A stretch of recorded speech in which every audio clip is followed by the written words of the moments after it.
Gypsies Nomadic are people who probably emerged out of northern India around the 10th century and spread throughout Europe, the British Isles and eventually America. Gypsy tradition has little in the way of its own religious beliefs but is steeped in magic and superstition. From their earliest known appearance in Europe in the 15th century, gypsies have been renowned practitioners of magical arts, and they undoubtedly influenced folk magic wherever they went. During the Renaissance, they were associated with witches and witchcraft, and many were persecuted and executed as such. In addition, gypsies were met with hostility and suspicion from populations wherever they went, which added to their persecution, banishment, and deportation. In England, it became unlawful to be a gypsy in 1530. The law was not repealed until 1784. The first record of gypsies in Europe is in 1417 in Germany, although it is quite likely that they arrived in Europe much earlier. They came as Christian penitents and claimed to be exiles from a land called Little Egypt. Europeans called them Egyptians, which became corrupted as gypsies. Their language, Romani, is related to Sanskrit, and many of their customs have similarities to Hindu customs. The gypsies also absorbed the religious and folk customs of the lands through which they traveled, and many of their practices contain strong Christian and pagan elements. Very little is known about early gypsy practices. Most of the present knowledge comes from observations and records from the 19th century on. It is not known what led the gypsies to leave India. Various legends exist as to their origins and why they were condemned to wander the earth. They were Egyptians scattered by Yahweh, Jehovah, or God. They were survivors of Atlantis, left without a homeland. They had refused to help the Virgin Mary during her flight to Egypt. They had forged 3 nails for Christ's cross of crucifixion. Voltaire proposed that they were descendants of the priests of Isis and followers of Astarte. The gypsies' lack of religious creed is explained by an interesting Turkish legend. When religions were distributed to the peoples of the earth a long time ago, they were written down to preserve them. Rather than write in books or on wood or metal, the gypsies recorded their religion on a cabbage. A donkey came along and ate the cabbage. The gypsy universe is populated with various deities and spirits.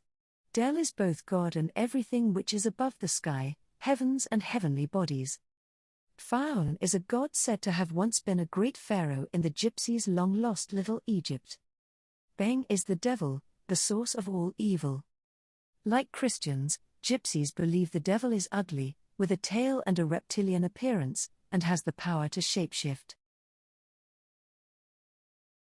Moon worship and fire worship are extensive among gypsies. They apparently have not worshipped the sun to any significant degree. The moon is personified by the god Alako, defender of gypsies and taker of their souls after death. Alako originally was Dundra, a son of God sent to earth to teach humans law, who ascended to the moon when he was finished and became a god, compared to Aradia.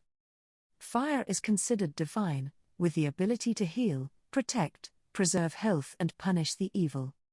The cult of Bibi concerns worship of a Lamia-like goddess who strangles Gorgio, non-gypsy, children by infecting them with cholera, tuberculosis and typhoid fever. Gypsies also practice phallus worship and an animistic worship of objects, such as anvils. The horse and the bear are regarded as godlike beings. Gypsies have a strong fear of death and the dead, and numerous taboos govern the way they deal with the dead and dying. All of a dead person's possessions, including his animals, are considered polluted and will haunt the living unless they are destroyed or buried with him. This practice has dwindled since the 19th century, as a result of economic factors and the lessening of the gypsies' nomadic lifestyles. A great fear exists that the dead are angry at being dead and will return as vampires to avenge their deaths. Iron fences sometimes are constructed around graves in order to keep the corpses from escaping. The gypsies also seek to appease a vampire god by leaving out rice balls and bowls of milk or animal blood. The names of the dead are believed to have magical power and are used in oaths and invocations. The gypsy, which is almost without exception a woman, she is called a Chavihani. She uses her occult powers according to need, to bless and heal or curse and kill. Within the Gypsy community, she is not respected for her magical powers per se but for the money she brings in by servicing the Gorgio, non-Gypsy, population. The rise in witchcraft and folk magic activity in Europe and the British Isles in the 15th and 16th centuries probably was influenced by the spread of the Gypsies. The Chavihani is said either to inherit her ability or acquire it in childhood through intercourse with a water or earth demon while sleeping. Like Gorgio witches, Gypsy witches are said to have an odd or ugly appearance and to possess the evil eye. Of all the magical arts, the Chavihani is best known for divination and fortune-telling, especially by crystal gazing or reading palms, the tarot and tea leaves. The Chavihani prescribes a multitude of charms to address virtually any situation. Many of them involve blood and urine, two common ingredients in folk magic because of their sympathetic magic properties. Ascribed to evil spirits, and the Chavihani can heal by exorcising these spirits in a trance possession ritual. Bird omens are important. The owl is a harbinger of death while the swallow, cuckoo and water wagtail are signs of good fortune. Magical rites are performed in conjunction with baptisms, marriages and divorces. A newborn infant is unclean. Baptism removes the taboo and protects it from evil. Baptisms consist of immersion in running water, or tattooing. 2 names are given, one of which is kept secret in order to fool the devil and evil spirits. Some baptisms are done within a magic circle. Baptisms are often repeated for good luck.